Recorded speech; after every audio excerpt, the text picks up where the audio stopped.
My next guest has just returned from Albertville, where here she is winning a gold medal for the women's short track 500-meter event. She also won a silver medal in the Olympic 3,000-meter relay. Let's welcome back an American hero, Cathy Turner!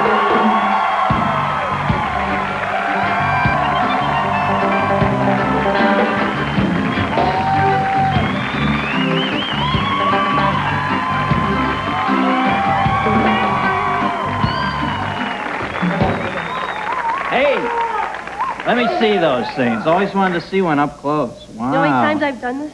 Huh? Yeah. Well, everybody's excited. You gotta have you gotta have some earrings made like Steve Allen's wife wears. You know, those big ones that. I don't know what he thinks. Now, do you feel they were always solid gold, weren't they? As the recession hit the metal trade too? Tell you the truth, I've never won one before, so I don't know. Oh, but I thought all the pictures I saw. Look, can I? I'm Sure. gonna try to get the pellet into the dog's eyes. Your son No, it's beautiful. Geez, well, you must be thrilled. And you had quite a comeback. Why don't you tell the people about that? Because you took off for a long time, didn't you? Yes, I took off in, actually, about 1980 until 1988 after the Olympics. How long had you skated prior to 80? Was it your whole life as a Yes, child? since I was about 6 years old. Right. And I got into the music business. So I'm a singer, pop writer, recording artist. That's what I did for 8 years, pretty much. And then something was always missing. You know, every time I watched the Olympics, I'd go through a really hard emotional time, you know, wondering, wow, you know, I could be doing that, you know. Right. And something was just bothering me. And in 1988, in August, I'd finished my demo, and I was reading a newspaper article about a friend of mine who had been in both Winter and Summer Olympic Games. And I said, Mom, I go, wow, I can do this anytime I want, you know. What am I sitting here for? It was really weird. And she said, well, if that's what you want to do, check out about it or find out about it. And I'm like, wow, really? Are you serious?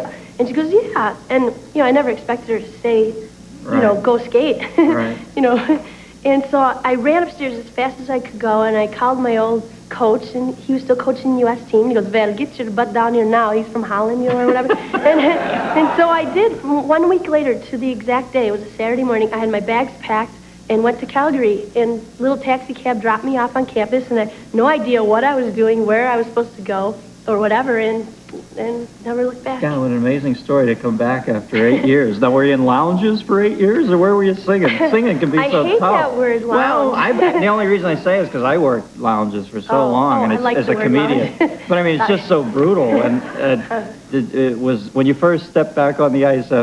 First off, in the interim 8 years, had you done anything, or just kind of? I've been in a lot of different sports, but as far as competition, no, I hadn't actually. I like raced bikes for a couple months. Yeah, but in '88 you were skiing. starting over again then, Yes. huh? Completely. Yes.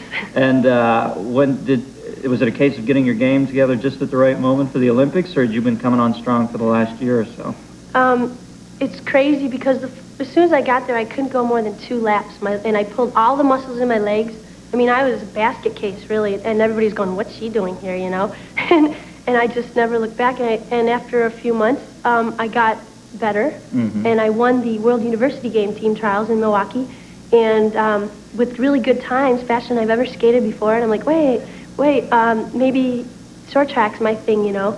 So then every year, the first year I was 18th in the world, then the next year I was 10th in the world, and then the following year I was, you know, I started getting American records and being the best and everything, and then this past November, it all kind of came together. I won my first international competition and beat all these girls. The Chinese girls are the fastest in the world, and I beat them all. And just 1 week before, I was in awe of them, going, oh boy, there goes my medal, you know. Right. These girls are great. And then I beat every one of them the following weekend, and that kind of... Now you're the fastest in the world. Thanks for coming on. We'll be right back, folks, after this. Cathy Turner.